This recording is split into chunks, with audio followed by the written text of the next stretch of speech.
কিসের শিক্ষিত হইলেন? কিতা আসলে কিতা? একজন মুসলমান পরিচয়ধারী, আপনার দিলটার মধ্যে এই কথা আসলো না আজ এতটা বছরে যে আমি তো আমার মাওলার কোরআন পড়তে পারি না? ঘটনাটা কিতা রে ভাই? আমি যে কি মুসলমান? আরে আমার ইসলাম আমারে এমনি ভুলাই দিল কে রে? আমার আল্লাহ আমারে কেমনে ভুলাই দিল? মা গাররাকা বিরাব্বিকাল কারীম। আল্লাহ বলে আমার মতো দয়ালু মনিব থেকে কে রে তোমারে ভুলাই দিল? কতটি বই তুমি পড়লা ভাইয়া? বাংলা, অঙ্ক, ইংরেজি, পদার্থ, জীববিজ্ঞান, রসায়ন বিজ্ঞান, উচ্চতর গণিত, কিরিং কিরিং প্যাক প্যাক। ওইটা তো থুবাই লাইতে আছে। কত রঙের কত ঢঙ্গের পড়া, কত কিছু। খাট বাইতে নেওয়া লাগবো ফরম লিলে, প্রত্যেকের খাট আলাদা। স্কুলে নিতে হবে এটা নিয়ে হ্যাঁ হুদবো, বিছনা চাদর বাঁচ করবো, এটা মাথাত লইয়া আবার বাইতে এলেব। অসাধারণ শিক্ষার প্ল্যান। বলার ঢং কি! শুদ্ধের কারণে দুই একজন দেখছি আমি কর্মকর্তা অতিরিক্ত শুদ্ধভাবে বলতে গিয়ে কইতারেন আইসা দে, আরে হেরাই হাইসা দেয় মিয়া, কই নাই আইসা দে। পাগলামি কথা। এজন্য বাপ আল্লাহর কোরআন থেকে বঞ্চিত করার পর নতুন নতুন আরো এতগুলো বিষয়, জীবন জীবিকা, এরপরে সমাজ স্বাস্থ্য, কি কি কত কিছু তোমার হাতে কলমে হেসে খেলে শিখাবার পরিকল্পনা। যৌনতার সমস্ত সবক ক্লাসে প্র্যাকটিক্যাল তোমাকে শিখানো হবে। সমস্ত সবকিছু আলাদা, একবারে প্র্যাকটিক্যাল শিখানোর এত চেষ্টা, কিন্তু মালিকের কোরআন শিখাবার জন্য কোনো চেষ্টা হলো না। কেন? 12 বছরে 10 বছরে এর চাইতে বড় মুসলমান পরিচয়ধারীর ব্যর্থতা আর কি হইতে পারে বেটা? এরপরে কি ব্যর্থতা হইতে পারে বলেন? এর চাইতে জিন্দিগির ব্যর্থতার কি হইতে পারে? দোস্ত আমার, ইনসাফের সাথে বলো। আমি স্কুলের বিরোধী না, আমি কলেজের বিরোধী না, আমি বাংলা অঙ্ক ইংরেজির মোটেই বিরোধী না। আমি বাংলা অঙ্ক ইংরেজি পড়ুনা ছাত্র, আমি বিজ্ঞান বিভাগের ছাত্র, আমি কুমিল্লা ভিক্টোরিয়া কলেজ থেকে মাস্টার্স পাশ করা ছাত্র। কাজে আমি বিজ্ঞানেরও বিরোধী না, আমি বাংলা অঙ্ক ইংরেজিরও বিরোধী না। আমি সরকারি মাদ্রাসাতেও পড়ছি, কওমি মাদ্রাসাতেও পড়ছি, কলেজেও পড়ছি। রাত্রে এরকম রাত্রে ওয়াজ, সকালবেলা পরীক্ষা ভিক্টোরিয়া কলেজে। ওয়াজের মধ্যে গিয়ে এক রুমে বইয়া বইয়া যতক্ষণ আমার বয়ানের টাইম না হয়েছে বইয়া বইয়া পড়ছি। হ্যাঁ হ্যাঁ, আগের বক্তা আইয়া জিগাইছে যে প্রধান বক্তা কেডা এক মাহফিল একদিন, তা আমি বইয়া বইয়া ডুইলা ডুইলা পড়তে। আমার না সকালে পরীক্ষা ভিক্টোরিয়া কলেজে। এবারে ওই বেটা দেখাইছে যে ওই হুজুর এই প্রধান বক্তা, এবার সেদিকে ফিরে যে পরে এবার কয় উনি তো উনি ডোলে ওনার পরীক্ষা সকালে।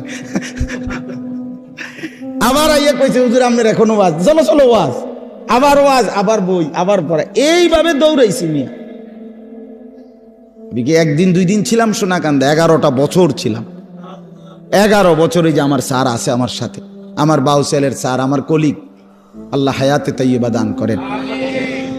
তো এজন্য বাপ সোজা হিসাব, সোজা হিসাব আমি চেষ্টা করছিলাম। স্যারে জানে আমি এতটা ওয়াজ মাহফিলের ব্যস্ততার ভিতর দিয়েও ফাঁকিবাজি করি নাই, চেষ্টা করছি। আবার ছাত্র পড়া, আমার ছাত্র যারা পুরাতন দেখেন, জিজ্ঞাসা করি, ধোকা দেই নাই কাউকে, প্রতারণা করি নাই।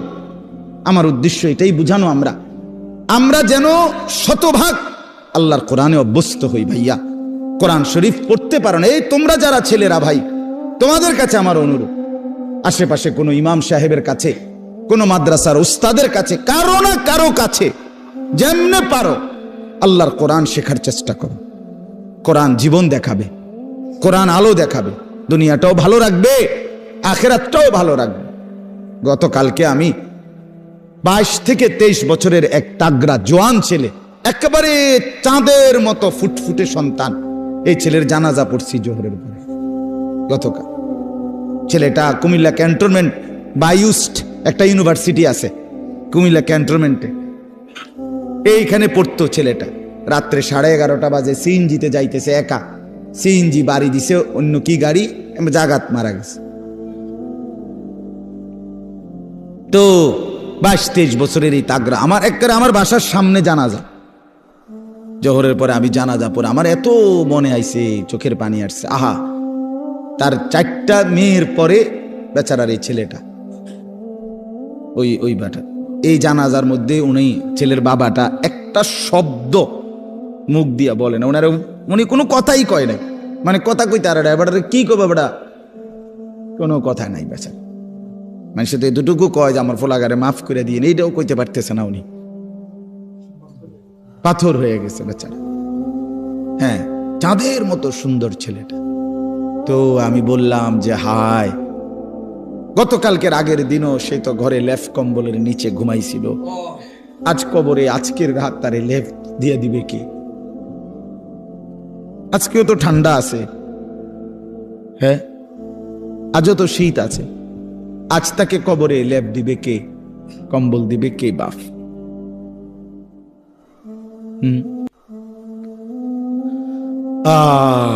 এজন্য দোস্ত আমার, বন্ধু আমার,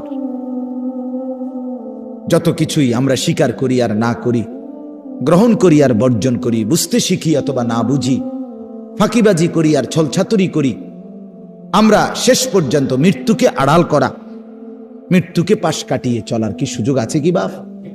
তো এতটা চূড়ান্ত বাস্তবতা, এই নেতা আমার আমনেরে ভাল লাগে না, ঠিক আছে, আমি আমনেরে ছাড়াও হয়তো জিন্দিগি আরেকজনকে দিয়ে চালাই নিতে পারবো, আমার এই মেম্বার বাবুরে আমার বুঝে ধরছে না, হইতে পারে, এই চেয়ারম্যান আমার ভাল লাগছে না, হইতে পারে, আমি তারে সমর্থন করি না, এটা হতে পারে বাপ।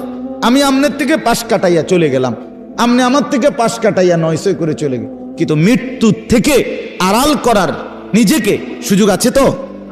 শেষ পর্যন্ত কোনো সুযোগ আছে কি?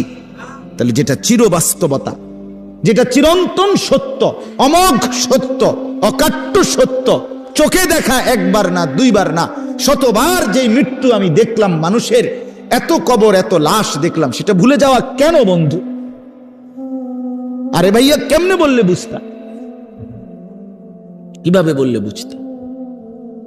একজন বড় আলেম ছিলেন, বুজুর্গ ছিলেন, আল্লামা ইবনুল জৌজি রহমতুল্লাহ আলাই। ওনার এক কিতাবে আমি পড়ছি, জাম্মুল হাওয়া, আরবি কিতাব, ওইখানে ভূমিকাতে আছে, উনি বলছে, হে আল্লাহর বান্দা, তোমাকে বুঝাইতে বুঝাইতে বুঝাইতে গিয়ে আমি পাহাড় থেকে নামতে নামতে মাটির নিচে নাইমা, অর্থাৎ তোমাকে বুঝাইবার জন্য আমি আমার সবটুকু চেষ্টা ব্যয় করছি, শুধু জ্ঞান গর্ভ পণ্ডিতি কথা, শুধু গভীর বিচক্ষণতা, অনেক সূক্ষ্মাতি সূক্ষ্ম তথ্য, এটা যদি আমি পেশ করতাম, অনেক গবেষণা, তাহলে এটা হয়তো এক ধরনের জিন্দিগি, কিন্তু আমি ব্যক্তিগতভাবে এটা চাই না। আমি চাই আমার এই উপস্থিত শ্রোতা, আমি দূরের কাউকে ধাক্কাও দেই না, অনির্দিষ্ট কাউকে খোঁচাও দেই না, আমার এই নজরের শ্রোতাগুলোকে, এরা 50 জন হোক আর 500 হোক, আমার চোখের সামনের এই নওজোয়ান বাবা ভাই, এদের কলিজার মধ্যে একটু হইলেও বিবেক নড়ানো, এর জন্য এক কথাকে যদি 10 বার না 100 বারও বলতে হয়, আমি বলতে চেষ্টা করি। এটা আমার একটা ফিকির, আমার ফিকির এটা। অতএব আজকেও এটাই বললাম, আমি, আপনারা আমার আপনজন, আপনারা আমার পরিচিত মানুষ, আমার অহরহ আসা যাওয়া আপনাদের কাছেই, আমি অনুরোধ করছি আপনাদের কাছে, আল্লাহর কোরআন আপনারা পড়েন, বাবারাও শিখেন, ছেলে যুবক ভাই তোমরাও সবাই একসাথে।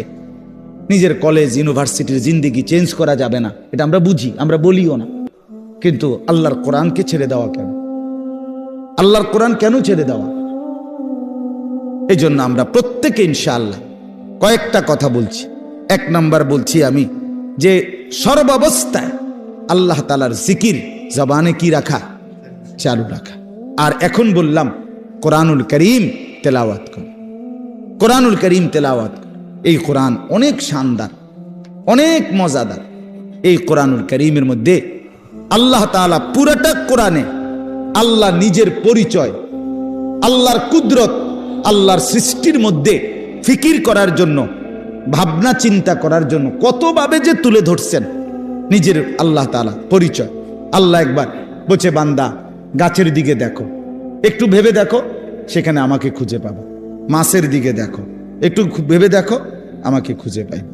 আসমানের দিকে দেখো, একটু একটু ভাবে দেখো, আমাকে পাইবে। জমিনের দিকে দেখো, একটু ভেবে দেখো, আমাকে পাইবা। তোমার